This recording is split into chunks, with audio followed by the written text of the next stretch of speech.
menonaktifkan dulu on mic-nya terlebih dahulu. Bismillahirrahmanirrahim. Assalamualaikum warahmatullahi wabarakatuh. Waalaikumsalam. Alhamdulillahirabbil alamin wassalatu wassalamu ala asrofil anbiya'i wal mursalin nabiyina wa habibina Muhammadin wa ala alihi wa sahbihi ajmain. Amma ba'd. Segala puji bagi Allah yang senantiasa memberikan rahmat dan nikmatnya kepada kita, lebih-lebih nikmat iman, nikmat Islam, nikmat kesempatan dan kesehatan, sehingga pada malam minggu yang berbahagia ini kita bisa meramaikan sekaligus mengikuti acara diksi online yang ke-6 dengan tema Pasar Saham Anjlok, benarkah pasar modal syariah solusinya? Semoga kegiatan kita pada malam hari ini diridhoi oleh Allah dan mendapat keberkahan darinya. Amin. Sholawat serta salam semoga senantiasa tercurahkan kepada kedua hasanah kita, Rasulullah SAW, yang telah membawa kita, yang telah membimbing kita dari zaman kegelapan, dari zaman kebodohan, dari zaman gelapnya ilmu pengetahuan, menuju zaman kepintaran, menuju zaman terang benderang, menuju zaman manisnya ilmu, seperti yang kita rasakan saat-saat sekarang ini. Semoga kita bisa istiqomah dalam menjalankan sunnah-sunnahnya, dan semoga beliau berkenan memberi syafaat jadi yaumul akhir nanti kepada kita semua. Amin, amin, ya rabbal alamin.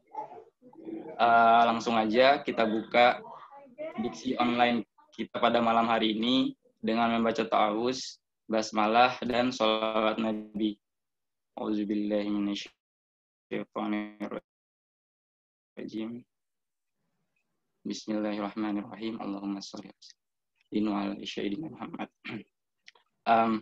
Ada pepatah mengatakan tak kenal maka kenalan. Oleh karena itu, izinkan saya untuk memperkenalkan sedikit tentang diri. Nama saya Rijal Purnamadi. Saya staf dari yang membimbing sekaligus memimpin jalannya acara diksi online pada malam hari ini. Selamat malam semuanya. Sebelum kita mulai acaranya, saya sedikit ada yel-yelnya. Kalau saya bilang ekonomi, teman-teman jawabnya syariah. Saya ulangi, kalau saya bilang ekonomi, teman-teman jawabnya syariah. Kita coba ya. Ekonomi. Syariah.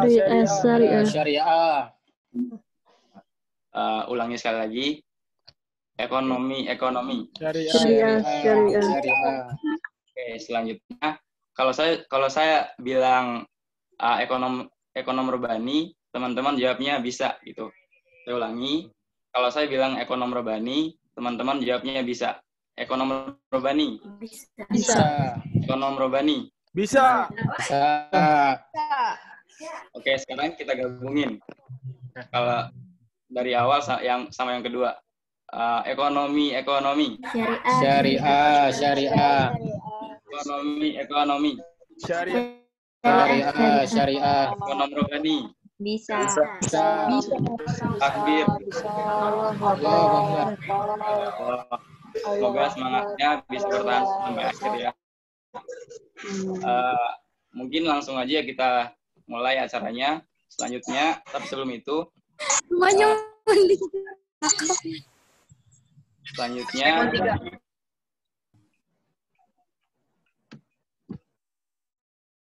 akan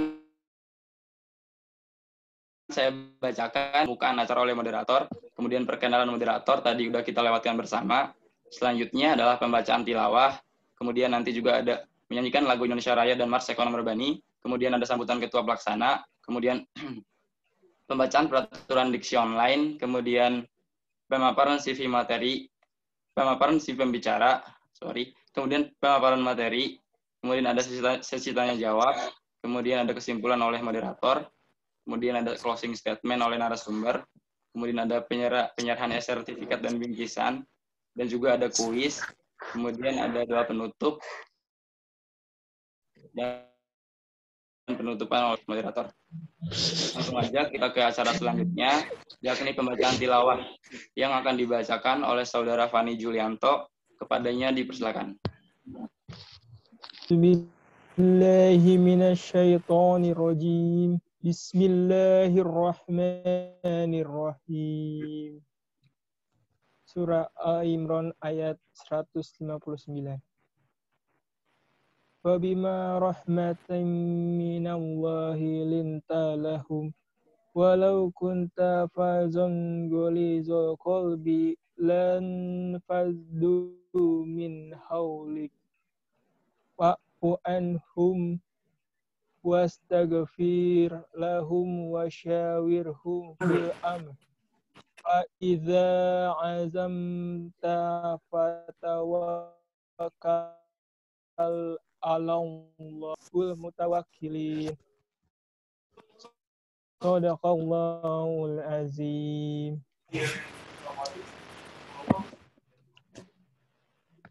Terima kasih kepada Fani Julianto yang telah membacakan ayat suci Al-Quran. Semoga Fani yang membaca dan kita semua yang mendengarkan sama-sama mendapat kebaikan dan keberkahan serta pahala dari Allah Subhanahu wa taala. Amin. Selanjutnya akan ada pemutaran lagu Indonesia Raya dan Mars Ekonom Rebani.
Ekonom muda, hei ekonom robbani, tempa dirimu untuk bangun bangsa madani.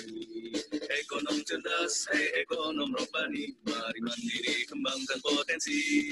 Berjuang jangan mengeluh meski tubuh berpeluh karena kemiskinan semakin membunuh.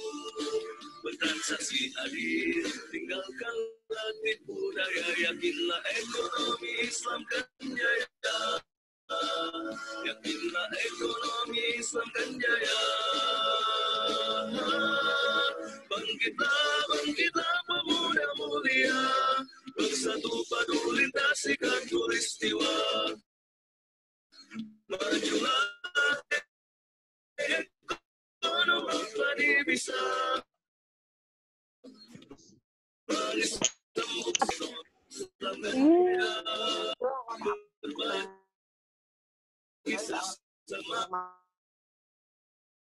Islamkan jaya. Ha ha ha ha ha ha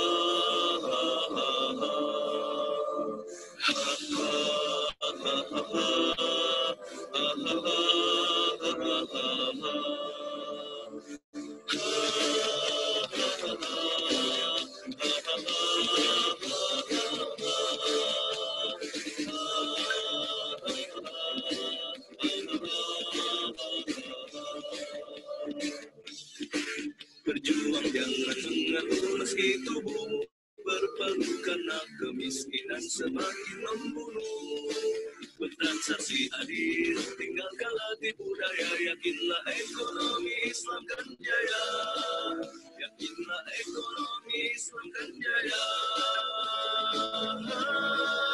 Bangkitlah, bangkitlah pemuda mulia, bersatu padu lintasi katulistiwa. Majulah ekonomi Rabbani bisa mensembuhkan ekonomi dunia. Bangkitlah, bangkitlah pemuda mulia, bersatu padu lintasi katulistiwa. Majulah ekonomi Rabbani bisa mensembuhkan ekonomi dunia. Berbagi sesama bentuk nuraninya, yakin ekonomi Islam kan jaya. Berbagi sesama bentuk nuraninya, yakin ekonomi Islam kan jaya. Muda, ekonom Rabbani.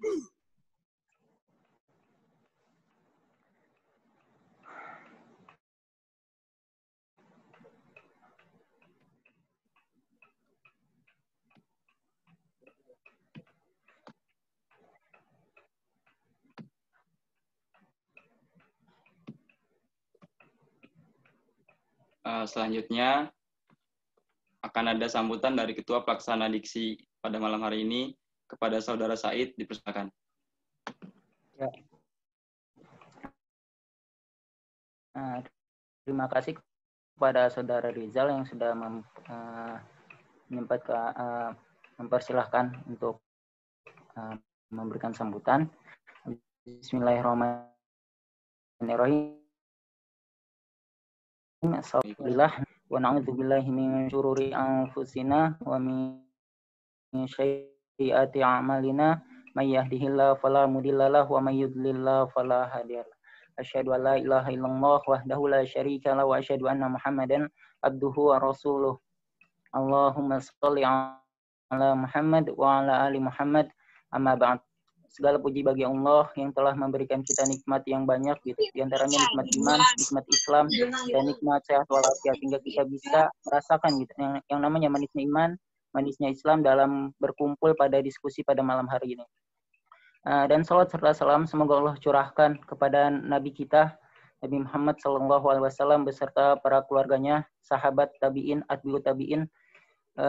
Berkat perjuangan mereka lah kita bisa merasakan manisnya Islam sampai di negeri Nusantara ini. Dan semoga kita bisa mendapatkan syafaatnya di yaumil akhir nanti tentunya dengan izin Allah Subhanahu wa taala. Amin. Allahumma amin. Sebelumnya saya ingin berterima kasih kepada Pak Irfan yang sudah menyempatkan waktunya di tengah kesibukannya untuk menjadi pembicara pada diskusi pada malam hari ini. Terima kasih Pak Irfan. Saya juga ingin berterima kasih kepada teman-teman partisipan yang sudah menyempatkan waktunya di malam minggu kali ini, yang mana banyak di luaran sana pada malam minggu kali ini mereka menghabiskan waktunya untuk hal-hal yang kurang bermanfaat. Tapi alhamdulillah masih banyak dari teman-teman semua yang menyempatkan waktunya untuk hal-hal yang bermanfaat, hal-hal yang produktif seperti pada diskusi pada malam hari ini. Alhamdulillah juga kita sudah sampai di diskusi yang ke-6, diskusi ekonomi Islam yang ke-6, yang mana ke-6 tersebut dilaksanakan secara online karena kondisi pandemi seperti ini. Pada diskusi yang ke-6 kali ini kita mengangkat tema terkait pasar modal syariah, yang mana selama pandemi ini banyak sekali sektor-sektor yang terkena imbasnya. Salah satunya juga sektor perekonomian. Termasuk ke dalamnya adalah pasar saham yang ada di Indonesia. Nah, dari situ timbul pertanyaan, apakah benar pasar modal syariah menjadi solusi dari permasalahan ini. Dan insya Allah pada malam hari ini akan kita diskusikan terkait hal tersebut. Saya juga mewakili teman-teman panitia memohon maaf jikalau ada hal-hal yang kurang berkenan dari acara ini.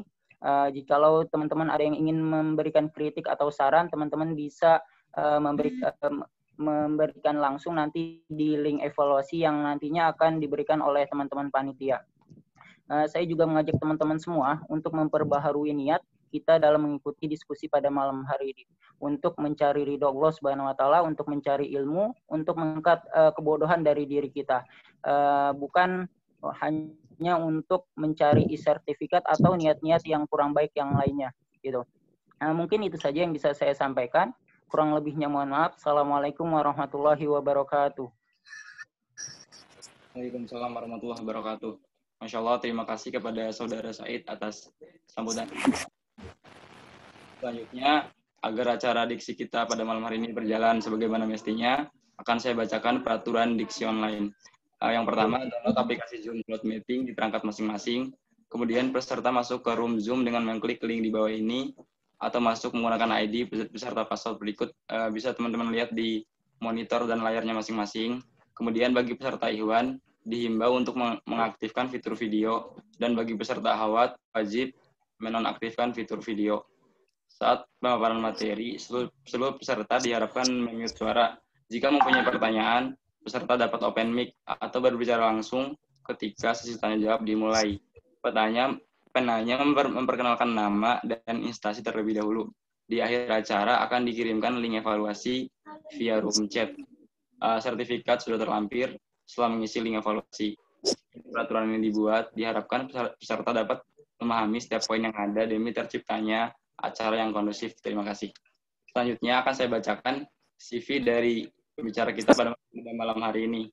Beliau bernama Irfan Sauki Baik.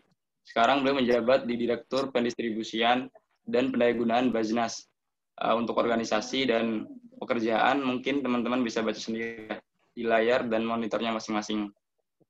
Kemudian penghargaan beliau yang tercatat terakhir di 2018, beliau mendapat gelar Investor Best Syariah Awards 2018 kategori akademisi dan majalah investor.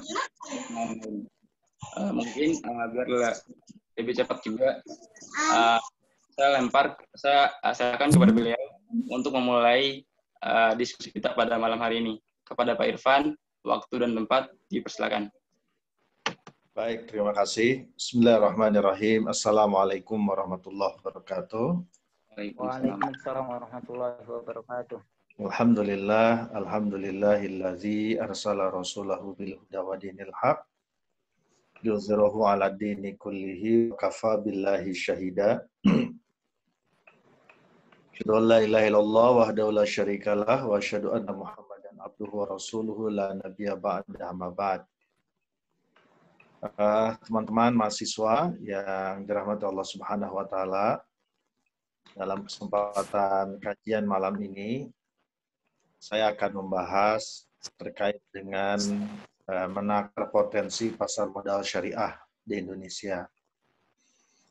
Jadi kita tahu bahwa antara instrumen keuangan syariah yang juga berkembang ya di Indonesia maupun juga di berbagai belahan dunia lainnya, itu adalah pasar modal syariah. Dan kalau kita melihat ya faktanya memang untuk pasar modal syariah ini kita masih perlu terus untuk mendorong ya penguatan literasi dan edukasi, karena kalau kita melihat antara potensi dengan realisasinya, antara potensi dan kenyataannya memang masih terdapat kesenjangan yang cukup tinggi. Ya, artinya masih banyak ruang ya untuk kita mengembangkan instrumen-instrumen keuangan syariah di pasar modal. Ya, masih banyak ruang untuk kita mendevelop lebih lanjut ya industri pasar modal syariah sebagai salah satu alternatif investasi yang sesuai dengan prinsip syariah. Nah, langsung saja kalau kita melihat ya perkembangan aset pasar modal syariah, ya kita melihat bahwa instrumen yang market share-nya paling besar di pasar modal syariah itu adalah saham syariah. Jadi per Juli 2020 itu market share-nya sudah 50,46%. Ya, lebih dari separuh saham yang listed, yang tercatat di bursa itu masuk dalam universe saham syariah, masuk ke dalam daftar efek syariah, di mana daftar efek syariah ini dipublikasi atau dikeluarkan ya oleh Otoritas Jasa Keuangan bekerja sama dengan Dewan Syariah Nasional MUI itu setahun 2 kali. Nah, jadi artinya jumlah saham syariah, jumlah saham yang memenuhi kualifikasi sehingga layak untuk disebut sebagai saham syariah dan masuk ke dalam daftar efek syariah, itu market share-nya kita sudah alhamdulillah 50,46%. Meskipun kalau kita melihat data ya perkembangan yang ada dari tahun 2015 ya sampai dengan 2020 memang angkanya fluktuatif ya, fluktuatif, dan dalam 7 bulan terakhir ini ya kalau kita bandingkan akhir Desember 2019 ya sampai dengan bulan Juli 2020 memang trennya mengalami penurunan. Ya, jadi seperti itu. Ya, jadi angkanya memang mengalami fluktuasi, ya, mengalami fluktuasi naik turun, ya. Dan memang tahun ini itu penurunannya cukup signifikan. Ya, growth negatif di semester 1 ini minus 21,47%. Artinya apa? Artinya memang pasar saham syariah ini juga terkena dampak dari perekonomian yang mengalami kontraksi di triwulan kedua tahun 2020. Jadi kalau di triwulan 1 kita masih mencatatkan pertumbuhan positif 2,97%, maka di triwulan kedua kontraksi cukup dalam, terjun dari hampir 3%, turun sampai minus 5,32%. Jadi kalau di total mungkin sekitar plus minus 8%-an ya, penurunan yang dalam triwulan kedua. Nah, diperkirakan di triwulan ketiga situasi ekonomi juga masih mengalami kontraksi, tapi dengan pertumbuhan yang lebih baik. Nah, sehingga secara teknis sebenarnya kita sudah memasuki resesi ekonomi. Nah, kita perkirakan di triwulan keempat, ya, itu mudah-mudahan bisa kembali rebound, walaupun overall pertumbuhan kita kemungkinan itu tahun ini secara umum overall growth kita adalah negatif, ya. Mungkin minus 0,4% sesuai dengan proyeksi dari Kementerian Keuangan. Artinya apa? Artinya inilah tahun ketiga dalam sejarah Republik Indonesia di mana kita mengalami pertumbuhan ekonomi negatif. Pertama negatif itu tahun 1963, minus 2,24%. Kemudian yang kedua tahun 98, minus 13,13%. Ya, dan yang ketiga kemungkinan di tahun ini, tahun 2020. Tapi insya Allah, ya, dengan adaptasi terhadap perubahan, ya, dengan penguatan dari sisi protokol kesehatan dan keselamatan kerja, serta kalau kita bisa memanfaatkan kemajuan teknologi untuk mendongkrak semua sektor perekonomian kita, maka insya Allah mudah-mudahan tahun depan kita sudah rebound, sudah kembali tumbuh positif. Ya, nah jadi ini situasinya, ya, situasi makro hari ini. Nah sehingga kita melihat pasar saham syariah itu terkoreksi ya pertumbuhannya sampai minus 21,47%. Demikian pula dengan suku korporasi, growth-nya juga minus 0,21% per Juli. Nah, untuk reksadana dia masih tumbuh ya 9,7%. Alhamdulillah masih positif. Ya, walaupun tentu kalau kita bandingkan dengan posisi per Desember di mana kita tumbuh 55,80%, tentu angka 9,7 ini sebenarnya penurunan. Tapi di tengah tekanan ekonomi, ya situasi ekonomi seperti sekarang, nah alhamdulillah reksadana syariah masih menunjukkan kinerja yang cukup baik. Demikian pula dengan sukuk negara, ya di mana dalam kondisi seperti sekarang ternyata pertumbuhan penerbitan sukuk negara itu semakin meningkat.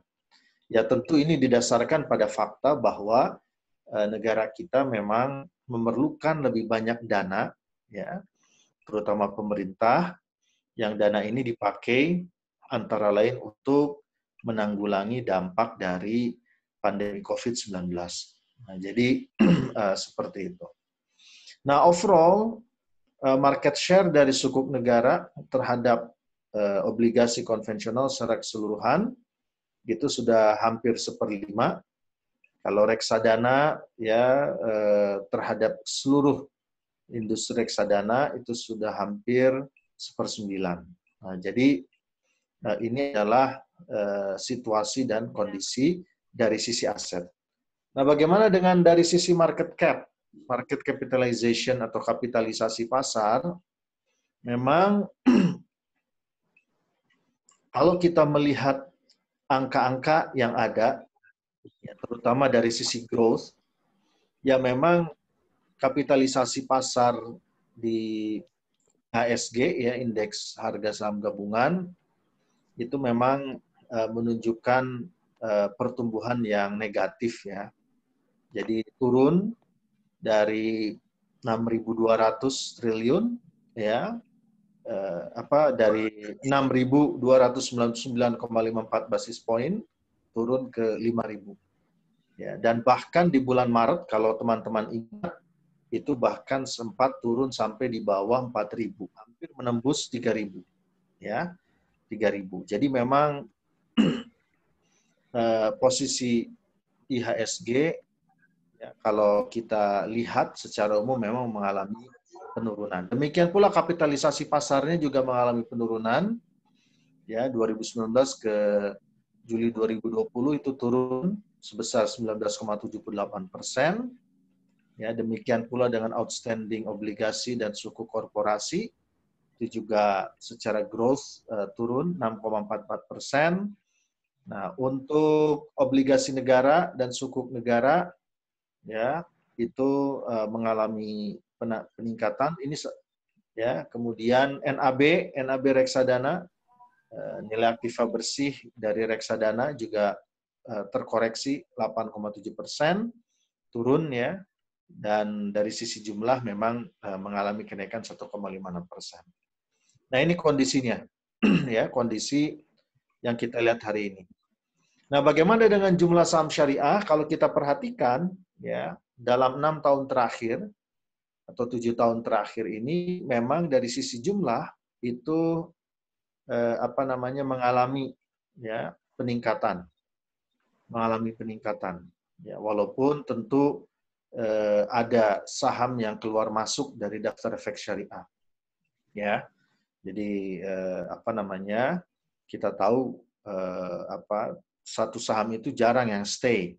Ya, kecuali memang ada beberapa saham yang memang stay, tapi ada juga saham yang keluar masuk ya, terutama dikarenakan mereka dari sisi financial report-nya ya tidak memenuhi kualifikasi sebagai saham syariah. Nah, jadi kalau kita lihat ya 2019 itu di periode 2 di November, nah kita sudah punya 465 ya saham syariah. Jadi kalau kita lihat di 2013, di Mei 2013 yang 302 jumlah saham syariah, maka perkembangannya cukup baik ya, yaitu bisa sampai 465 saham syariah. Nah, ini dari sisi proporsi ya yang DES 59,54%. Kemudian dari sisi kapitalisasi ya yang isi ini itu adalah sekitar 50,46%. Nah, kemudian yang berikutnya adalah perkembangan industri reksadana syariah. Nah, dari sisi jumlah ya produk reksadana syariah ini itu dari waktu ke waktu mengalami peningkatan, bahkan sangat signifikan. Ya. Misalnya tahun 2015 jumlah reksadana syariah itu ada 93 ya. Nah, kemudian tahun 2020 per Juli sudah 282. Ini artinya apa? Artinya ini memberikan ruang kepada masyarakat ya yang ingin berinvestasi ya di reksadana, di produk-produk reksadana syariah. Nah, itu masyarakat punya jumlah produk yang semakin beragam. Ya, dengan jumlah perusahaan manajer investasi yang memiliki produk reksadana syariah juga berkembang, bertambah dari waktu ke waktu. Nah, ini saya kira menjadi sangat menarik. Ya, dalam 5 tahun itu naiknya hampir sekitar 3 kali lipat. Ya. Dan kemudian nampilin zoomnya di video lagi di jalan, gue nampilin di jalan. Ya, dan dari sisi nilai aktiva bersihnya juga mengalami peningkatan 5 kali lipat ya dalam kurun waktu 5 tahun dari 11 triliun ke 58 triliun. Nah, ini perkembangan reksadana syariah. Demikian pula dengan suku korporasi ya. Kalau kita lihat nilai outstanding itu mengalami peningkatan karena memang jumlah penerbitan juga mengalami peningkatan. Saya saja tahun ini sudah 2 ya, karena saya juga memiliki ASPM ya sebagai ahli syariah pasar modal, ya memiliki lisensi sebagai ahli syariah pasar modal. Ya, saya sebagai tim ahli syariah ya sudah 2 tahun ini penerbitan sukuk. Nah, sekarang lagi proses yang ketiga. Jadi membantu penerbitan sukuk korporasi. Sudah 2 ya. Nah, jadi ini yang ketiga sedang ongoing ya, bagaimana kemudian kita memberikan pernyataan kesesuaian syariah terhadap sukuk yang diterbitkan oleh perusahaan yang rata-rata perusahaan itu menerbitkan sukuk korporasi rata-rata dalam rangka memperkuat aspek permodalannya. Dan yang menarik memang mayoritas akad yang digunakan adalah akad ijarah. Ya. Nah, kemudian disusul akad mudharabah dan akad wakalah. Jadi memang sukuk ijarah masih mendominasi, disusul oleh sukuk mudharabah. Nah, ini situasinya. Nah, demikian pula dengan sukuk negara. Ya, sukuk negara outstanding itu per Juli itu mencapai angka 880 triliun yang outstanding. Sudah 64 series ya sukuk negara yang diterbitkan per 10 Juli kemarin. Dan di antara yang terobosan-terobosan yang sangat menarik dan ini diakui di dunia, antara adalah sukuk negara retail. Ya, jadi sukuk negara retail itu antara lain adalah contoh bagaimana inovasi Indonesia di dalam memberikan kesempatan kepada investor retail, ya, investor yang nilainya kecil-kecil, ya, yang kemudian mereka bisa berinvestasi, ya, memanfaatkan dana yang dimilikinya untuk mendapatkan return. Ya, demikian pula dengan sukuk tabungan, itu lebih kecil lagi dari sukuk retail. Itu juga di antara terobosan-terobosan yang ada atau dilakukan oleh negara kita. Ya, demikian pula kolaborasi ya untuk dengan wakaf, ya cash wakaf link sukuk, ya sukuk wakaf seri 001 yang baru saja bulan Maret kemarin diluncurkan ya senilai 50 miliar yang itu juga menjadi bagian dari terobosan-terobosan yang ada di Indonesia.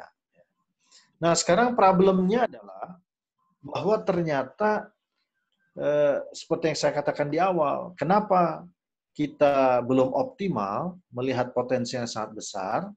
Karena memang masalah literasi atau pemahaman publik terhadap pasar modal syariah itu memang masih sangat kecil. Jadi kalau kita lihat survei OJK 2016, ya, itu indeks literasi pasar modal syariah itu hanya 0,02%. Yang paling besar masih perbankan syariah, literasinya 6,63%. Kemudian indeks inklusi perbankan syariah paling tinggi, 9,61%. Sementara untuk pasar modal, indeks inklusi pasar modal syariah itu 0,01%. Artinya apa?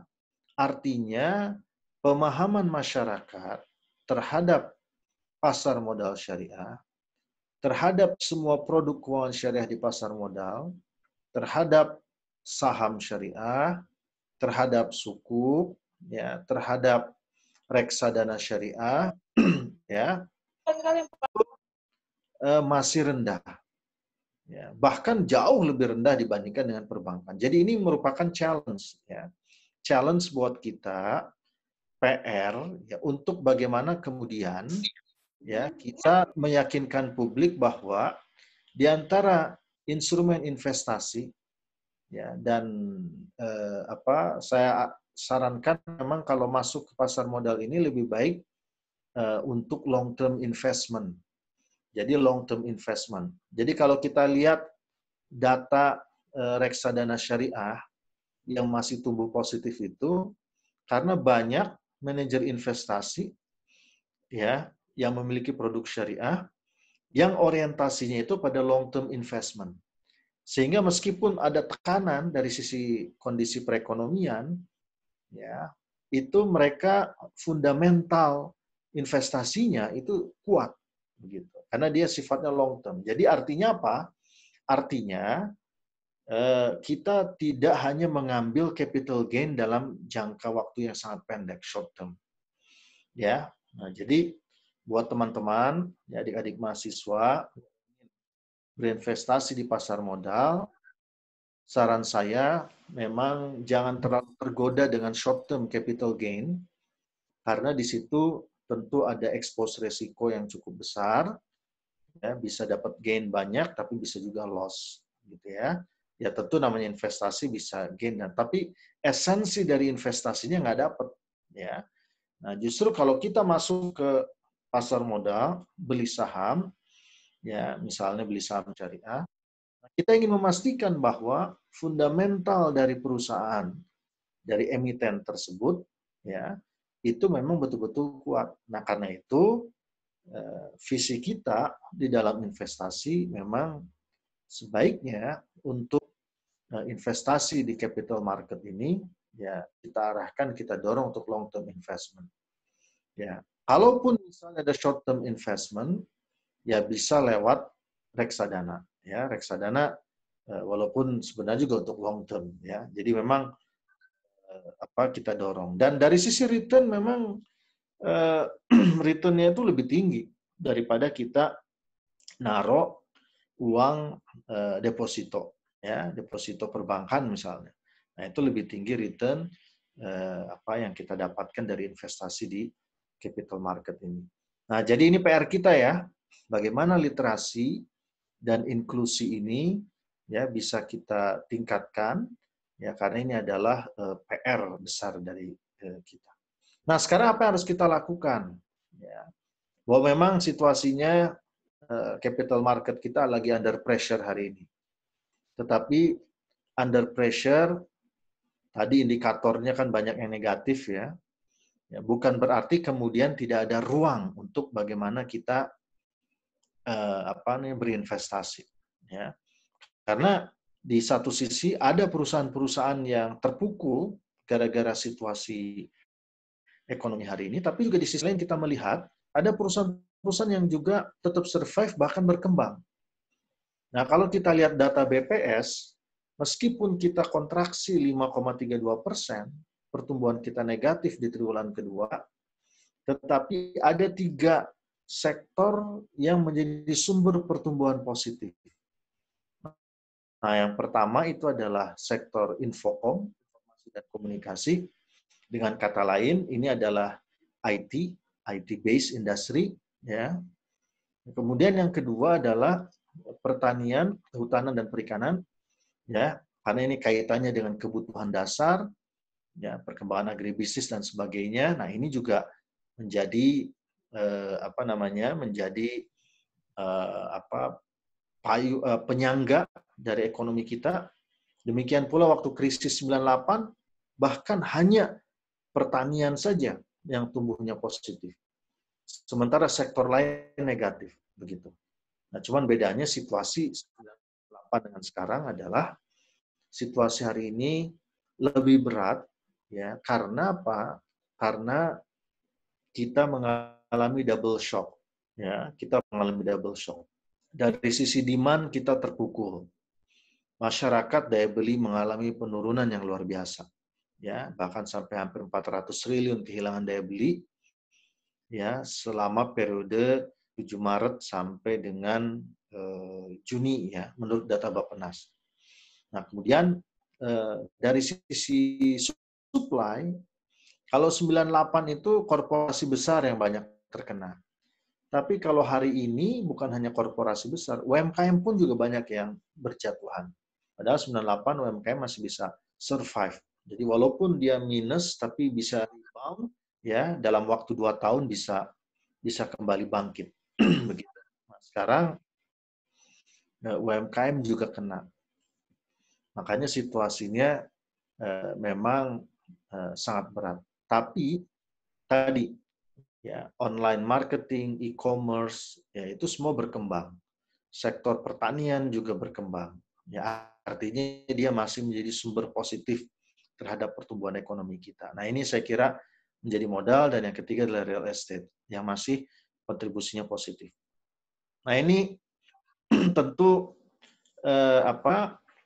dalam konteks ini, ketika fundamental industri tadi masih bisa survive, memberi kontribusi positif, maka tentu ini nanti dampaknya pada kinerja emiten dari sektor-sektor ini. Nah, ini yang saya kira bisa kita analisis, ya. Nah, tapi sekali lagi di pasar modal ini memang kita harus analisis, ya. Kalau bicara pasar saham misalnya, kita harus analisis secara fundamental setiap emiten. Karena boleh jadi situasi dan kondisinya berbeda, walaupun industri secara umum yang masih positif di triwulan kedua ini yang tiga tadi yang saya sebutkan. Nah, jadi edukasi literasi, ya, kembali ke slide ini, itu menjadi kata kunci. Karena orang bertindak sesuai dengan apa yang dia pahami. Nah, karena itu edukasi ini, literasi ini, itu menjadi salah satu challenge, tantangan kita, PR kita, ya. Bagaimana mengedukasi, ya. Bagaimana mengenalkan reksadana syariah. Bagaimana mengenalkan saham syariah. Bagaimana mendorong orang berinvestasi di sukuk negara retail misalnya, ya. Nah, ini saya kira PR kita terbesar hari ini. Kemudian yang kedua, yang harus kita dorong adalah inovasi. Inovasi produk, inovasi layanan, ya. Nah, inovasi produk ini menurut saya sangat menarik, ya. Dan Indonesia ini memang negara yang memungkinkan kita untuk mengembangkan inovasi ini, ya. Untuk mengembangkan terobosan-terobosan. Ya. Dan contoh terobosan yang luar biasa itu adalah cash wakaf link suku, ya. Jadi kolaborasi antar sektor wakaf dengan suku. Nah, ini juga menarik. Kenapa? Karena sektor ZISWAF itu juga sekarang mengalami peningkatan yang luar biasa. Ini menarik, ya. Jadi ada sedikit anomali. Contoh, di saat ekonomi turun, pengumpulan zakat Basnas Pusat misalnya naik 46%. Kan ini anomali. Artinya apa? Saya bisa melihat banyak masyarakat yang mengerem konsumsi. Dia nggak perlu beli baju baru, nggak perlu beli sepatu baru. Yang penting bisa makan, Makanya tadi pertanian masih bisa positif, yang penting bisa makan. Nah, tetapi cadangan uang yang dia pegang itu sebagian dia donasikan dan donasinya malah meningkat. Ya, selain membayarkan zakatnya yang wajib, juga infak sodakoh, ya itu juga mengalami peningkatan. Begitu. Nah, ketika ruang-ruang ini kemudian ya ruang-ruang kedermawanan muncul yang imbasnya nanti kepada peningkatan wakaf, nah ini kemudian ditangkap dan dikolaborasikan dengan pasar modal syariah. Nah ini bisa menjadi produk-produk alternatif. Ya, dan buat negara ini tentu menjadi sangat menarik. Ya, kenapa? Karena negara bisa memanfaatkan untuk pembangunan negara, ya, wakaf misalnya sukuk wakaf. Nah, itu bisa dimanfaatkan untuk pembangunan gitu. Sehingga kontribusi dari instrumen keuangan syariah itu mengalami peningkatan yang cukup signifikan. Nah, kemudian yang ketiga yang juga menjadi sangat penting adalah dukungan regulasi. Ya, bagaimanapun juga kita perlu regulasi yang terus berpihak ya kepada pengembangan industri keuangan syariah secara keseluruhan, termasuk industri pasar modal syariah. Ya, dan mudah-mudahan keberadaan Komite Nasional Ekonomi dan Keuangan Syariah dalam konteks ini itu bisa ikut menjadi akselerator ya dari upaya penguatan industri pasar modal syariah. Saya kira kalau ini kita lakukan ya secara paralel, kemudian kita lakukan dengan penuh kesungguhan, ya edukasi berkelanjutan, inovasi tiada henti, kemudian regulasi yang mensupport penuh, maka saya yakin industri pasar modal syariah ini akan semakin berkembang, ya. Dan walaupun dia juga terekspos terhadap resiko-resiko secara makro, kalau terjadi goncangan atau shock, ya terjadi krisis misalnya, tapi paling tidak, ya paling tidak dengan ketentuan-ketentuan investasi yang sesuai dengan prinsip syariah, adanya larangan-larangan praktek yang bisa menciptakan bubble ekonomi, ya seperti di Fatwa DSN MUI nomor 80, di situ ada 14 jenis transaksi yang dilarang, ya. Nah, dengan kombinasi hal tersebut, produknya sesuai syariah, mekanisme investasinya dipastikan bebas maisir, gharar, riba dan kawan-kawannya, ya, maka saya yakin ini bisa menjadi penopang dari perekonomian nasional dengan lebih baik lagi. Ya, saya kira itu saja ya untuk pengantar pengantar diskusi malam ini. Saya kembalikan ke moderator. Terima kasih. Assalamualaikum warahmatullahi wabarakatuh. Waalaikumsalam warahmatullahi wabarakatuh. Terima kasih kepada Bapak Irfan. Materinya Masya Allah sangat luar biasa sekali. Sedikit membuka pikiran kita semua, khususnya saya pribadi, terhadap kondisi saham syariah itu sendiri. Selanjutnya akan dibuka sesi tanya jawab. Bagi peserta yang ingin bertanya, dipersilakan langsung open mic.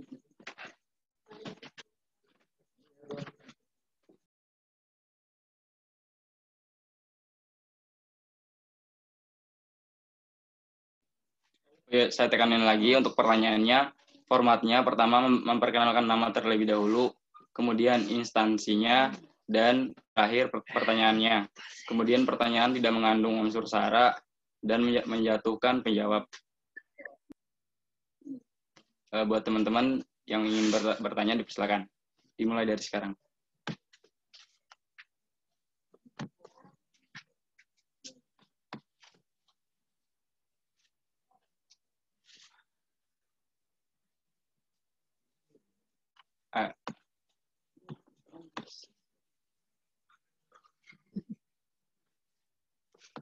Mungkin saya mau bertanya dulu, Pak.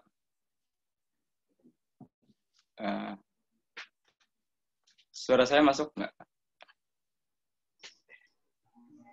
Masuk. Bismillah. Saya Rijal Purnama Adi dari BSOKC FEUNJ. Izin bertanya, sebagai mahasiswa, apa peran yang bisa kita ambil untuk memberikan sumbangsih dalam peningkatan literasi pasar modal syariah itu sendiri?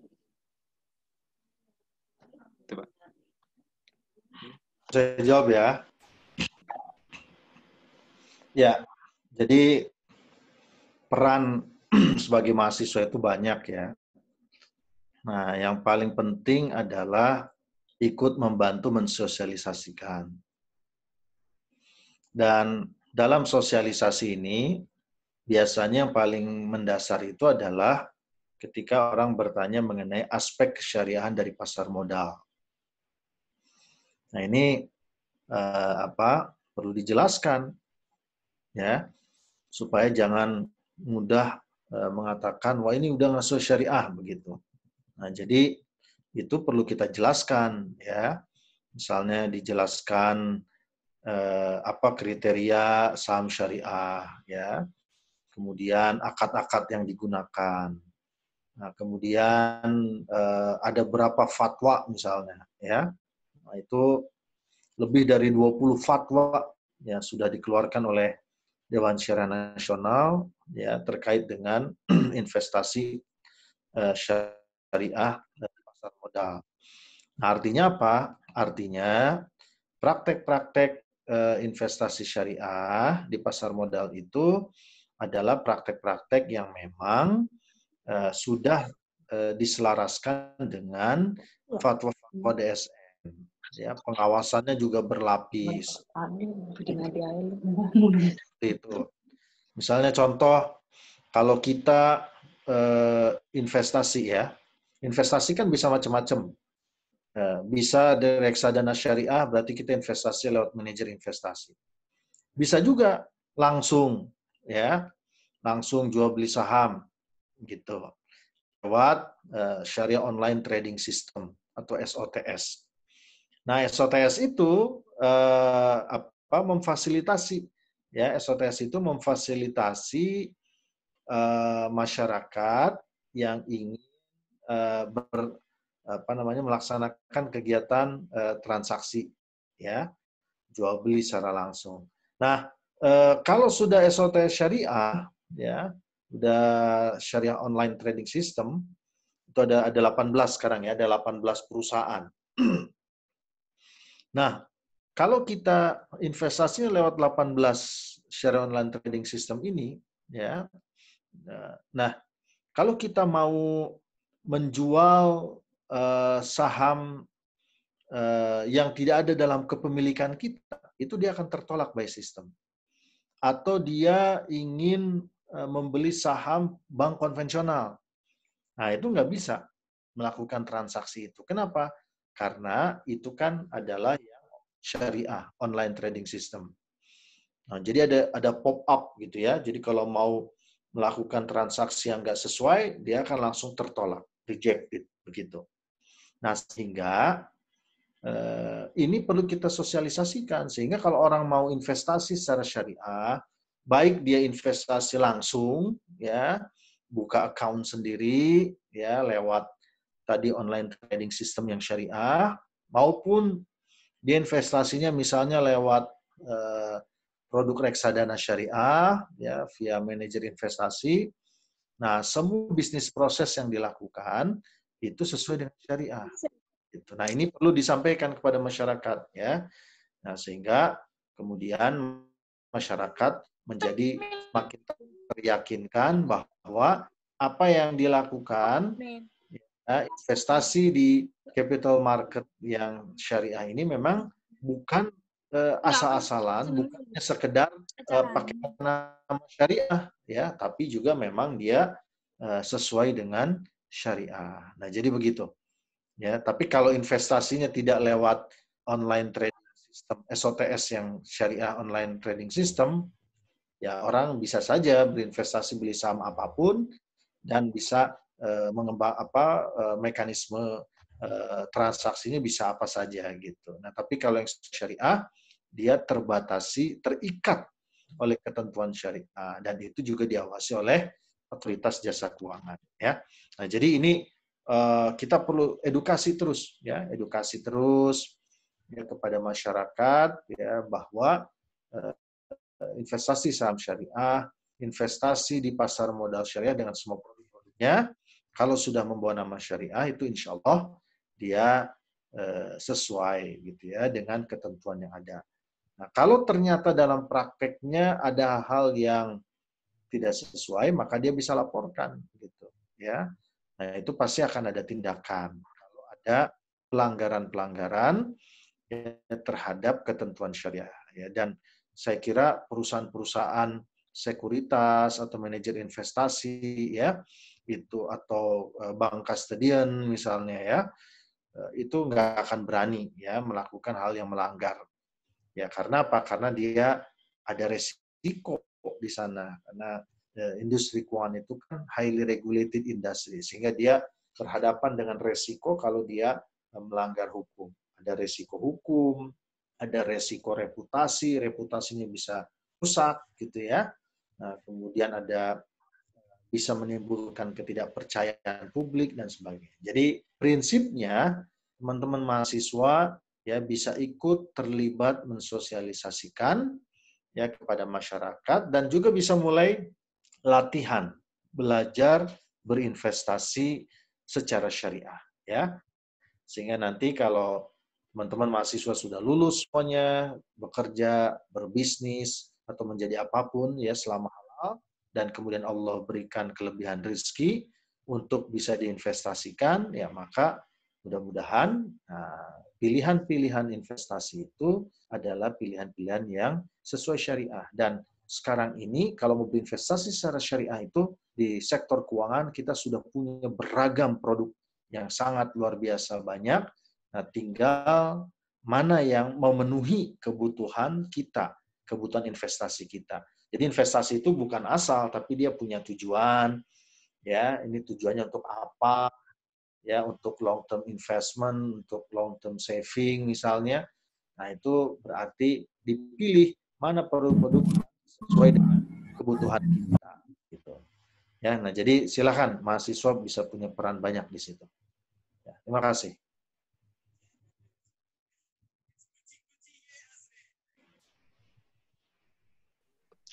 Iya, terima kasih atas jawabannya Pak Irfan. Selanjutnya teman-teman yang ingin bertanya lagi, silakan. Ini ada di ini. Boleh nanya. Iya, dipersilakan. Ya, bismillahirrahmanirrahim. Assalamualaikum warahmatullahi wabarakatuh. Perkenalkan nama saya Eviel Nurfadilah. Pak, maaf izin bertanya nih. Misalkan untuk pemula, investor pemula, misalkan pada produk reksadana ya, kan bingung buat pilih apa produk yang baik itu bagaimana, apalagi buat reksadana syariah kan kadang kayak misalkan Manulife syariah itu bedanya apa sama Manulife yang biasa misalkan. Terus apa namanya? Nah, cara kita buat investor pemula itu buat nyari produk yang baik itu gimana? Kadang-kadang kan kalau misalkan ngelihatnya short term dong gitu, kalau lihat loss merah gitu langsung wah ciut gitu Pak, gimana gitu? Makasih Pak. Ya, jadi apa namanya? Semua produk investasi syariah seperti reksadana, maka apakah dia syariah atau konvensional? Cara tercepat dan paling mudah lihat namanya. Namanya pasti ada syariahnya, ya. Nah, jadi namanya ada syariahnya. Nah, itu satu, ya. Jadi kalau misal tadi disebut X, perusahaan X, ya. Nah, kemudian ada X syariah. Nah, berarti yang syariah itu yang ada kata syariahnya itu, ya. Nah, kalau sudah seperti itu berarti semua mekanisme mulai dari produk, ya, kemudian mekanisme transaksi dan sebagainya, nah itu insya Allah sudah sesuai syariah. Apalagi kemudian ada DPS juga yang mengawasi, ya. Nah, saya kebetulan juga mengawasi beberapa perusahaan manajer investasi, ya, mengawasi produk reksadana syariah, bahkan ada juga yang menjadi penerbit DES, ya, penerbit daftar efek syariah untuk yang saham-saham luar negeri. Nah, itu juga ada. Nah, jadi kita pastikan ya semua sesuai dengan prinsip syariah. Nah, kemudian yang kedua, kalau kita ingin memilih, saya bingung nih, yang syariahnya banyak. Tadi aja misalnya yang yang produk reksadana saja misalnya itu sampai 282 produk reksadana syariah. Nah, kalau bicara memilih di antara yang syariah, maka kita biasakan ya itu memilih, mengkaji dulu, ya, mengkaji, kalau tidak bertanya mengenai track record dari perusahaan-perusahaan tersebut, ya, track record dari produk-produk tersebut. Nah, ini penting supaya kita tidak salah melangkah. Ya, tapi kalau masih bingung, pilih aja. Ya, mungkin biasanya masyarakat itu akan memilih yang dia sudah punya brand, dia sudah kenal dengan perusahaannya, dia tahu perusahaan ini, dia mungkin perusahaan ini kan mungkin dia punya grup keuangan, ya, ada bank, ada ini yang pakai nama itu, sehingga akhirnya dia memilih itu. Itu juga bisa jadi opsi, ya, tapi prinsipnya kita pilih yang yang sesuai dengan tadi yang track record-nya paling baik. Nah, kemudian berikutnya, namanya berinvestasi, ya harus siap dengan kondisi loss. Nah, ini juga bagian dari latihan. Nggak bisa kita hanya pengen untung terus, ya. Bank konven saja, sistem bunga saja juga nggak bisa menjamin untung terus. Ya. Nanti ada masanya susah gitu, dan kita juga pernah mengalami beberapa kali krisis keuangan gitu ya. Nah, jadi memang yang namanya kita berinvestasi, nature-nya ya kita harus siap, ya. Nah, itulah mental investor tuh dilatih di situ. Ya. Sama kayak bisnis, ya, mental jadi pebisnis itu kan dilatih ketika bagaimana kita mengatasi situasi-situasi sulit, ya, challenge, misalnya dalam kondisi seperti sekarang. Bagaimana kita beradaptasi dari sisi bisnis, itu juga salah satu challenge, termasuk investor. Ya. Nah, walaupun misalnya tadi pergerakan indeks ya terkonstruksi, terkoreksi. Tadi pasar saham syariah misalnya growth-nya negatif 21%, minus. Ya. Bukan berarti situasi minus itu kemudian seolah-olah runtuh dunia. Enggak. Ya. Seolah-olah nggak ada kesempatan dan peluang untuk berkembang. Enggak. Buktinya reksadana masih apa? Masih positif dia, masih hampir 10%. Ya. 9,7% ya tadi datanya. Nah, jadi artinya maksud saya adalah walaupun situasinya kita mengalami penurunan sekarang, bukan berarti ya semuanya akan turun. Bukan berarti semuanya runtuh, tidak. Nah, selalu aja ada saham-saham yang masih mencatatkan pertumbuhan yang positif. Nah, disitulah kita diasah begitu ya kemampuan investasi kita. Ya, atau kalau kita nggak mau pusing ya sudahlah, kita investasi di reksadana aja. Toh di reksadana juga kan nanti ada produk-produknya, ada reksadana pendapatan tetap, ada reksadana saham dan sebagainya, ya. Nah, jadi palingnya serahkan ke mereka, mereka akan berusaha ya melakukan upaya-upaya, langkah-langkah supaya performance-nya itu bisa tetap terjaga meskipun dalam kondisi tekanan yang luar biasa. Ya, seperti sekarang begitu. Ya, jadi tidak usah, itu bagian dari mentalitas investor lah ya. Jadi sebagai investor kita dilatih mental kita gitu ya untuk kemudian tadi berhadapan dengan situasi-situasi yang ada gitu. Ini saya kira di chat ada ya ini pertanyaan ya. Iya, Pak. Ya, di ini ya, soal market, soal Amerika. Jadi begini, memang situasi capital market itu rentan dengan isu ya, dan Amerika memang tetap menjadi kiblat ya, karena selain Wall Street ini adalah memang adalah center pusat ya perdagangan saham dunia ya, salah satu pusat yang paling besar. Hasil pemilu Amerika ya, kepemimpinan stylenya Partai Republik, Demokrat ya, Presiden A, Presiden B ya, itu memang bisa mempengaruhi kebijakan ekonomi ya. Makanya banyak kemudian di dalam biasanya di perusahaan-perusahaan seperti perusahaan sekuritas atau perusahaan manajer investasi itu biasanya ada tim yang tim ekonomnya ya, ekonom yang kemudian menganalisis ya, bahkan melakukan stress testing ya terhadap kemungkinan-kemungkinan ya, skenario-skenario yang terjadi dari berbagai peristiwa besar ya. Nah, termasuk pemilihan Amerika, pemilu di Amerika yang sebentar lagi ya. Kemudian COVID sendiri juga kan, kebijakan lockdown misalnya, itu juga bisa mempengaruhi ya. Mahasiswa saya juga di IPB baru meneliti itu dampak COVID lockdown, kebijakan lockdown terhadap pergerakan saham syariah. Nah itu juga bisa kemudian mempengaruhi. Ya, tetapi ini adalah informasi. Sementara bisnis harus terus berjalan, dia tetap berjalan. Ya, memang banyak investor yang kemudian dalam aktivitasnya ya, dia mungkin ada yang menahan atau ada yang ekspansi bahkan tergantung ekspektasi dia dan bagaimana dia memandang situasi yang ada, gitu ya. Nah jadi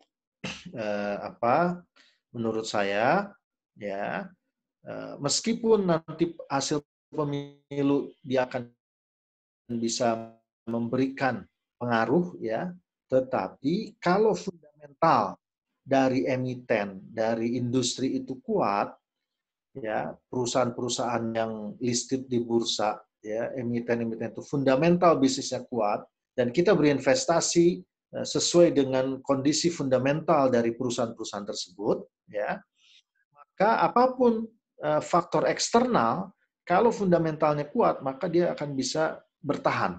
Ya, makanya saham-saham blue chip, ya, saham-saham kalau di syariah yang JI yang 30, kan ada JI 70. Nah, yang JI 30 itu kan yang yang fundamentalnya rata-rata kuat, ya, yang market cap-nya itu memang besar, ya, dan fundamentalnya kuat, bisa bertahan di tengah situasi pandemi misalnya. Nah itu pas kalau kita mau investasi membeli saham-saham perusahaan tersebut. Walaupun tentu return-nya ya dibandingkan dengan perusahaan yang lebih kecil dan lebih volatile, itu return-nya tentu lebih besar yang kecil dan volatile, tapi resiko loss-nya juga besar. Nah jadi artinya kita nggak mesti menunggu pemilu Amerika, pilpresnya Amerika, ya. Maksud saya kalau teman-teman mau investasi, silahkan besok pun hari Senin investasi yang ada masalah, gitu ya. Tinggal tadi, ya tujuan investasi kita sekali lagi bukan mengambil short term gain. Nah yang jadi masalah itu kan sering orang terjebak dan memang orang mencari short term capital gain. Nah ini yang kadang-kadang menimbulkan market volatility yang tinggi. Dan dari pengalaman saya melihat ya di perusahaan-perusahaan manajer investasi yang tadi yang analisis fundamentalnya kuat, saya bandingkan ya, itu ternyata performance-nya itu jauh lebih bagus dibandingkan dengan perusahaan-perusahaan yang kadang-kadang dia terjebak untuk mendapatkan short term capital gain gitu. Jadi kalau saya lihat ya dari paling tidak 2-3 sampel itu saya selalu perhatikan behavior decision making proses investasinya, kemudian behavior investment unitnya, kemudian cara mereka merespon situasi. Nah, saya melihat yang daya tahannya kuat itu antara lain tadi yang dia berinvestasi, ya memilih saham misalnya karena faktor fundamental emitennya, fundamentalnya. Jadi kalau dia memang bisnisnya real, ya kemudian kuat, ya secara keuangan, secara finance, secara market dia kuat, ya. Nah itu lebih aman, kita lebih secure kita berinvestasi daripada dalam tanda petik hasil gorengan dan sebagainya saham itu. Nah jadi seperti itu, ya. Jadi nggak usah nunggu pilpres, langsung aja. Ya. Ini gimana? Langsung lanjut, ya, Mas moderator.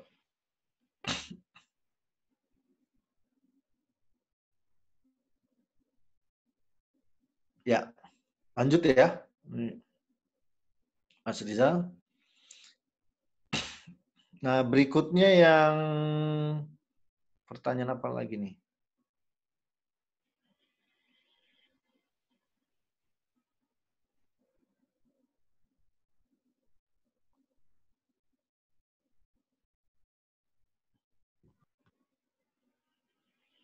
Oh ya, ini dari Mas Rosyad ya.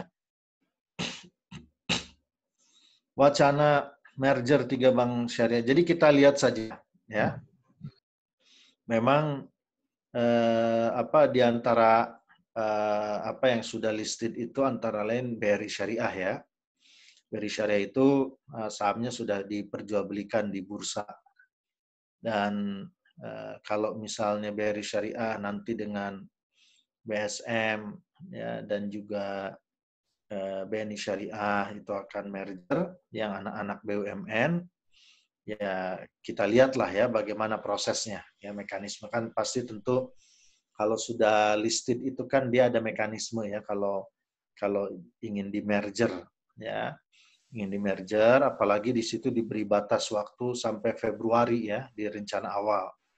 Saya hanya khawatir saja itu nggak akan tercapai dalam 6 bulan. Karena Februari kan tinggal 6 bulan lagi.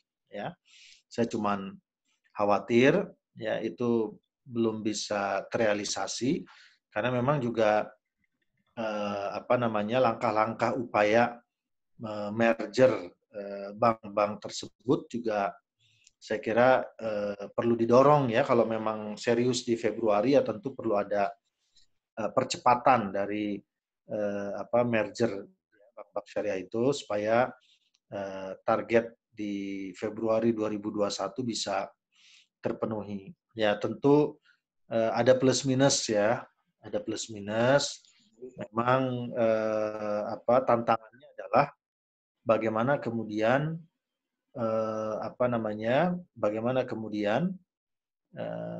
bank-bank ini bisa melakukan konsolidasi.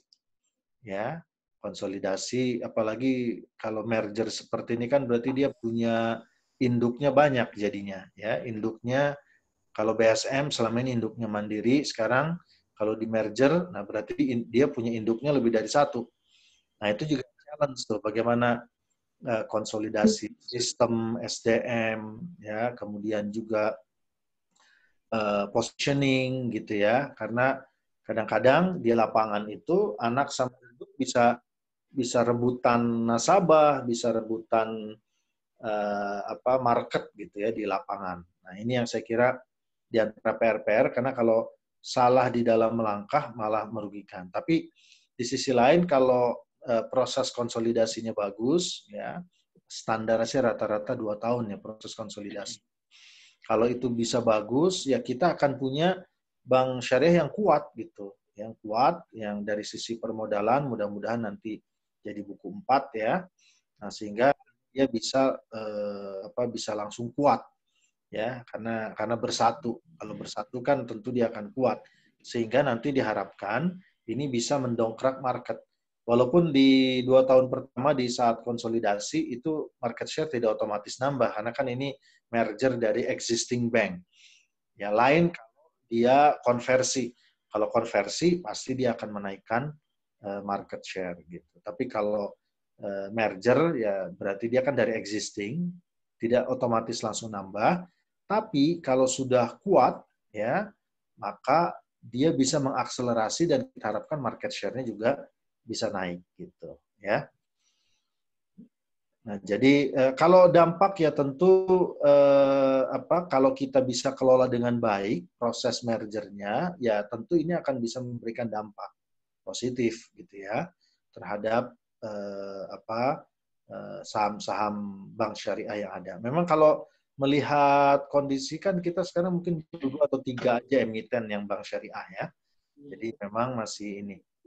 Ya, justru yang mungkin nanti terkena dampak juga itu malah yang saham yang bank induknya. Ya, cuman itu tidak masuk ke dalam first yang syariah.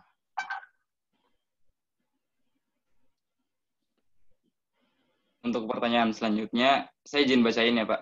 Ya, silakan dibacakan. Bismillah. Ini pertanyaan dari Saudari Lilik Rodiatun Nadifah, anggota KC IAIN, Salatiga. Izin bertanya, bagaimana peran yang harus kita lakukan sebagai ekonom robani memberi arahan kepada masyarakat tentang investasi syariah dan konvensional? Karena pandangan masyarakat yang masih ke arah konven, apa cukup dengan investasi Islam? Ada gini-gini, apa ada strategi khususnya untuk mengajak masyarakat bahwa investasi syariah itu lebih menguntungkan? Ya, jadi memang masyarakat ini unik ya. Jadi kalau sudah bicara investasi, memang pendekatannya hanya dari sisi untung. Nah, memang kalau hanya sekedar ini bagian dari dakwah kita lah, ya. Kalau kita pendekatannya hanya hitung-hitungan matematika keuntungan, khawatirnya kalau situasi market drop misalnya ya, kayak tadi pasar saham syariah turun 21%, takutnya malah menimbulkan kekecewaan gitu ya, menganggap akhirnya kok malah rugi, syariah nggak boleh rugi, padahal syariah itu bukan soal untung rugi kan itu sunatullah ya, sunatullah dalam bisnis, tapi yang penting adalah prosesnya harus sesuai dengan syariah.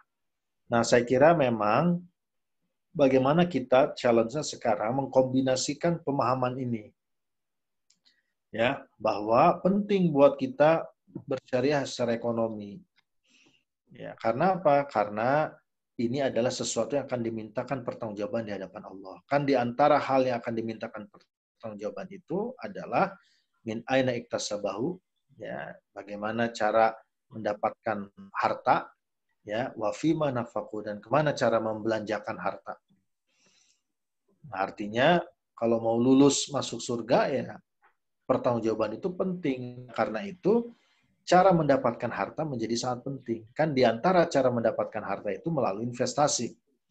Nah, karena itu pilihan investasinya ya harus sesuai dengan syariah. Nah, ini harus kita komunikasikan juga kepada publik ya.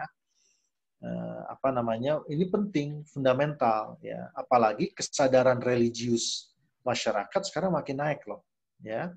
Kesadaran religiusitas masyarakat sekarang makin naik. Yang bertransaksi dengan keuangan syariah semakin naik.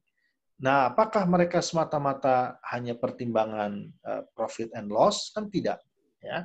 Tapi lebih kepada pertimbangan kemaslahatan, ketenangan. Nah, hal seperti ini juga perlu untuk kita elaborasi dan kita sampaikan juga. Nah, baru kemudian kita bicara keuntungannya, ya. Karena bukan berarti investasi syariah itu nggak ada strategi, ya perlu ada strategi. Ya.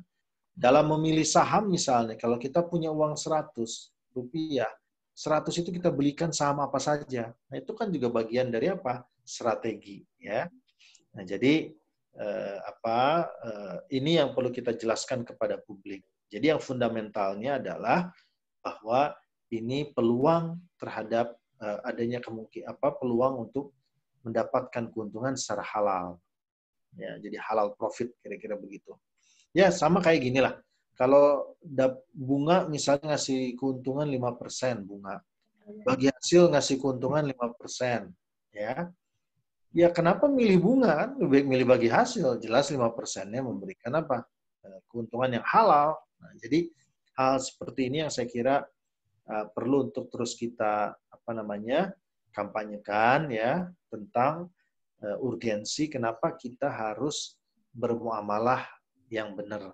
Kenapa kita harus berekonomi berbisnis, berinvestasi yang sesuai syariah. Jadi ada landasan metaphysical foundation-nya, ya, ada landasan filosofinya, nanti baru kemudian kita bicara dari sisi cara supaya bisa untungnya bagaimana. Nah, itu bab berikutnya. Tapi ini harus kita sosialisasikan supaya masyarakat juga berpikir gitu.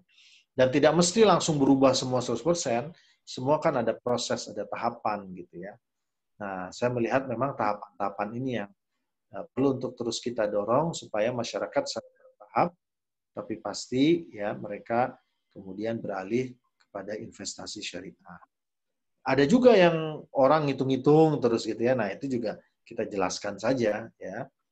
Tetapi saya melihat dari pengalaman selama ini, kalau pendekatannya langsung untung rugi, pendekatan hitung-hitungan profit and loss, itu biasanya orang jarang yang jadi loyalis syariah. Tapi kalau pendekatannya lewat agama, kesadaran, pentingnya mencari halal income, pentingnya mencari halal profit, pentingnya mencari halal bisnis, nah itu biasanya itu akan lebih ketika seseorang tersentuh, tersadar, maka dia akan cenderung menjadi orang yang lebih concern dan lebih mendukung ya, Islamic investment gitu. Ya.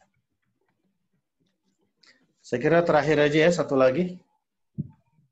Iya Pak. Selanjutnya ada pertanyaan dari Nita dari FE Unsri. Apakah ada sertifikasi profesi khusus syariah di pasar modal dan apa saja sertifikasi profesi bidang syariah yang bisa ditekuni dalam financial planning? Ya. Jadi di pasar modal ada namanya ASPM.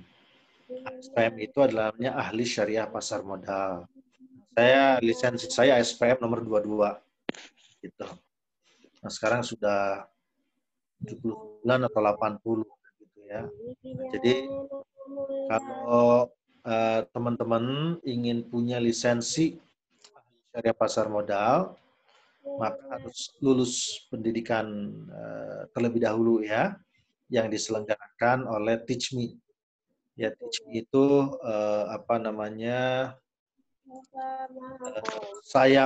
sayapnya bursa ya untuk, kok saya lupa ya kepanjangannya ya, TICMI ya, Teach Me, The Indonesia Capital Market Institute ya.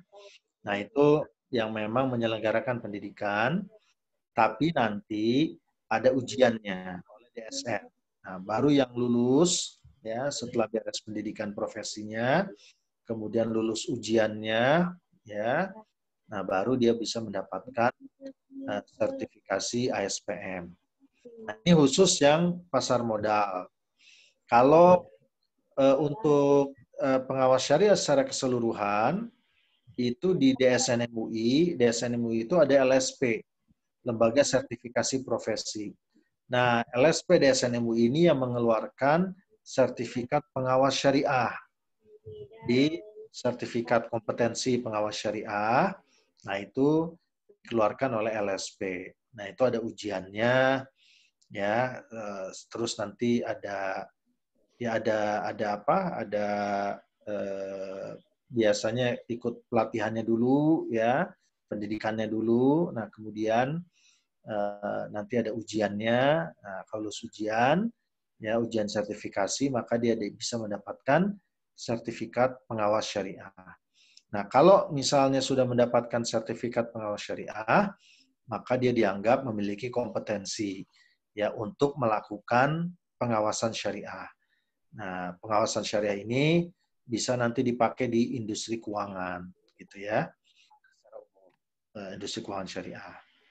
Nah, kalau untuk financial planning, ya, nah kalau financial planning itu nanti dia bisa macam-macam, ada pendidikannya juga, gitu ya, yang certified financial planner misalnya, yang CFP atau macam-macam biasanya. Ya, kalau itu nanti silahkan tanya saja ke financial planner yang ada. Ya, jadi memang ada beragam pendidikan sertifikasi ya untuk financial planning, ya untuk sebagai financial planner. Ya, tapi ambil saja yang syariah begitu supaya supaya lebih pengawasan dan kemampuan serta kompetensi di bidang pengawasan syariah itu bisa didapat dengan lebih baik, sehingga ini bisa meyakinkan nanti industri, ya, ketika kita punya sertifikat kompetensi tersebut, ya, maka industri akan lebih yakin gitu dan percaya bahwa kita memiliki kompetensi yang memang diharapkan bisa membantu industri keuangan syariah untuk tumbuh dan berkembang. Ya, saya kira itu ya. Terima kasih. Silakan, Mas Rizal. Ya, terima kasih kepada Pak Irfan yang telah menjawab seluruh pertanyaan dan juga kepada penanya yang telah bertanya. Kami ucapkan terima kasih. Selanjutnya akan ada kesimpulan oleh moderator. Kesimpulan dari materi kita malam ini. Segala instrumen saham syariah di beberapa waktu belakangan ini terus mengalami gerakan eksponensial, meningkat. Di saat yang sama, keadaan saham konven semakin anjlok. Namun, untuk pemahaman terkait saham syariah sendiri masih sangat rendah, yang dibuktikan dengan indeks pasar modal syariah yang berada di kisaran 0,02%, dan ini menjadi PR untuk kita bersama. Ada beberapa hal yang bisa kita lakukan untuk menguatkan industri modal syariah itu sendiri. Yang pertama yang bisa kita lakukan adalah penguatan edukasi dan literasi, kemudian inovasi produk dan layanan, dan yang ketiga adalah dukungan regulasi dari pemerintah. Mungkin itu aja kesimpulan dari saya. Selanjutnya, dipersilakan untuk Pak Irfan memberikan closing statement. Ya, baik. Jadi, buat teman-teman semua, ya, terus ya, pelajari dengan baik ya mengenai pasar modal syariah dan juga industri keuangan syariah secara keseluruhan, ya, sebagai bagian dari ikhtiar kita untuk kemudian mendorong proses transformasi sistem keuangan dari konvensional ke syariah. Jadi tetap kalau saya bercita-cita kita akan bisa nanti suatu saat ya mendorong proses transformasi sehingga nanti yang dominan adalah yang syariahnya begitu. Dan ketika bicara ekonomi syariah itu bukan hanya keuangan, tentu saja juga ada sektor real, ada sektor ziswaf. Nah, tapi paling tidak bagaimana kemudian ketiga sektor ini bisa kita dorong dan kita kembangkan. Dan khusus yang keuangan syariah ini, terutama pasar modal syariah ini memang termasuk yang paling ketinggalan ya dari sisi literasi, dari sisi keterlibatan publik ya dibandingkan dengan sektor-sektor lain di dalam industri keuangan syariah seperti perbankan misalnya. Orang yang terlibatnya kan jauh lebih banyak dibandingkan dengan di pasar modal. Jadi karena itu ke depan kita perlu untuk terus memperkuat ya edukasi kepada masyarakat sehingga kita harapkan literasi masyarakat bisa semakin meningkat dan teman-teman semua bisa mengambil peran di dalam memperkuat edukasi kepada masyarakat ya di dalam memperkuat sosialisasi ya dari pasar modal syariah dan juga bisa mulai berlatih menjadi investor gitu ya. Karena sekarang apalagi dengan kemajuan teknologi itu proses-prosesnya itu menjadi lebih mudah. Nah, tinggal pastikan bahwa yang kita lakukan itu betul-betul sesuai dengan prinsip syariah. Saya kira itu saja. Terima kasih. Assalamualaikum warahmatullahi wabarakatuh.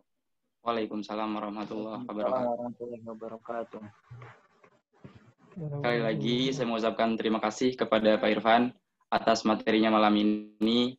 Masya Allah sangat luar biasa sekali. Sangat membuka pikiran kita semua, khususnya saya pribadi, akan potensi dari saham syariah itu sendiri. Selanjutnya akan ada sertifikat kepada Bapak Irfan dan setelah ini akan dikirimkan melalui email, Pak.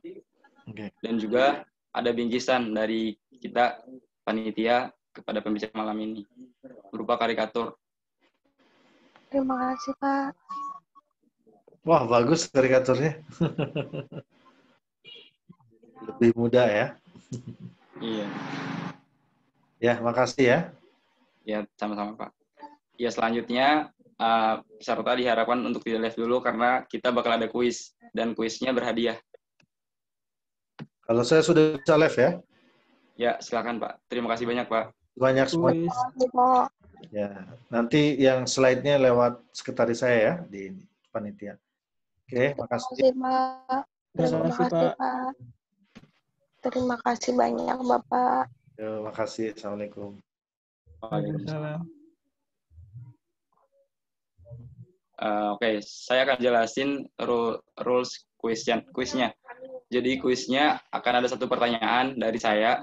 Nah, siapa yang menjawab paling cepat di kolom chat itu yang akan menjadi pemenang. Format jawabannya pertama nama, underscore instansi, kemudian underscore jawabannya. Udah pada siap belum nih?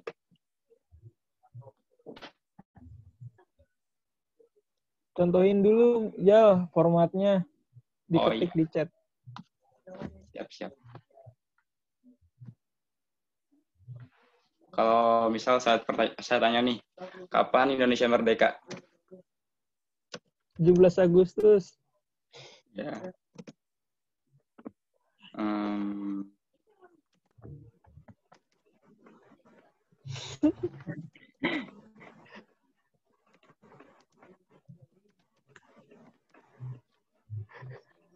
Belum mulai. Sekali ya, baru contoh. Ya gitu kurang lebihnya. Mungkin bisa kita mulai ya. Udah pada siap belum nih? Ya. Pertanyaannya, apa IG dari Besokasei FEUNJ? Apa IG dari Besokasei FEUNJ?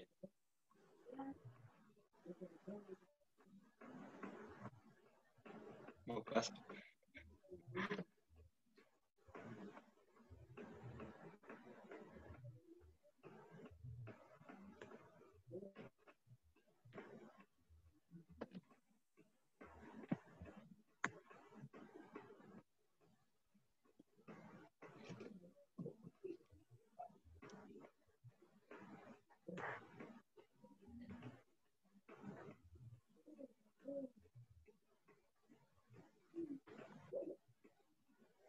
Waduh, banyak sekali jawabannya.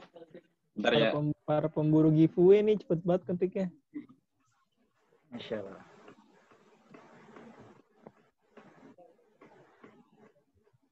Ada yang pakai add, no. Caps lock dilihat juga caps lock-nya. Iya. Bentar ya, lagi dirembukin nih pemenangnya. Masya Allah. Masya Allah, banyak banget. Berarti pada tahu ya IG Kak saya, Masya Allah.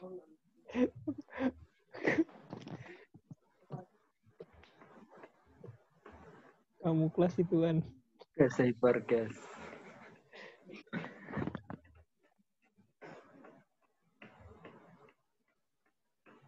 Udah dapat ituan ya pemenang kuis. Jawabannya yang betul. Udah dapat belum? Iya. Bentar ya, masih dirembukin. Oh, masih. Ya soalnya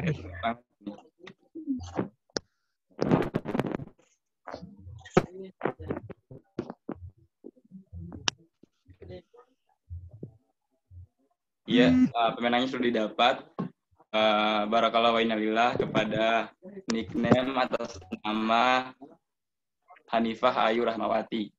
Selamat, setelah ini akan kita hubungi untuk pemberian hadiahnya.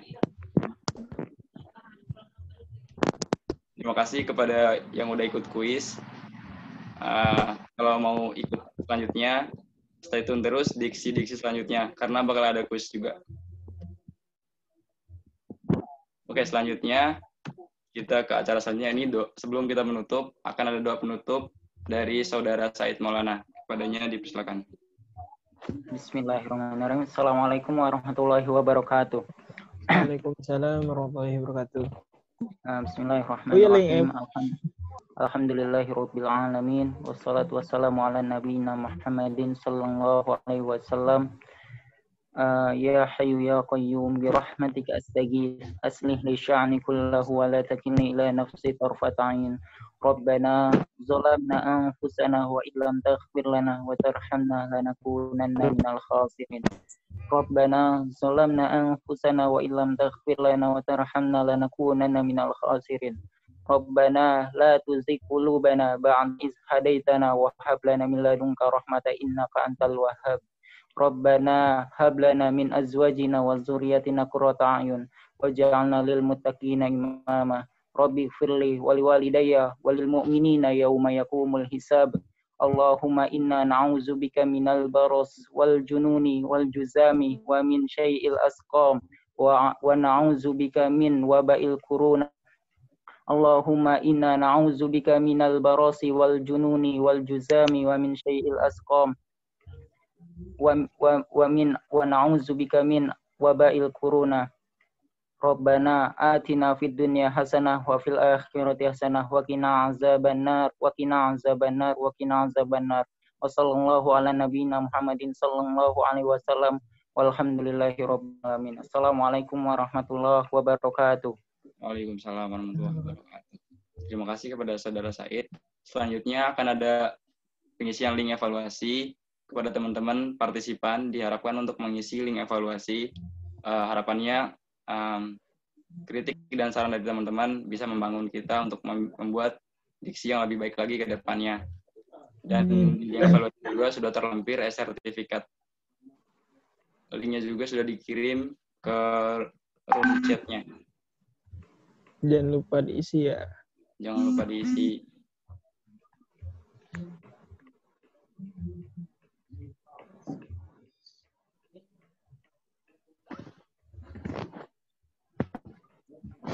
Iya.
Sambil menunggu pengisian link evaluasi, tadi mungkin ada yang sedikit kelewat ya terkait pemenang kuisnya. Tadi kan yang jawab paling cepat sebenarnya kamu kelas atas nama Muklas.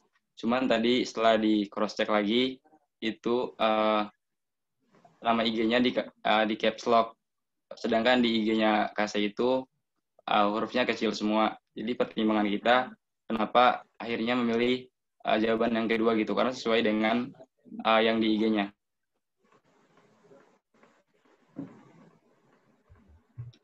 Mungkin itu aja dari Diksi Online pada malam hari ini. Saya mewakili panitia mengucapkan mohon maaf yang sebesar-besarnya apabila ada kesalahan dalam acara malam hari ini. Langsung aja kita tutup dengan membaca hamdalah, istighfar sebaik-baiknya, dan doa kafaratul majelis. Astagfirullah.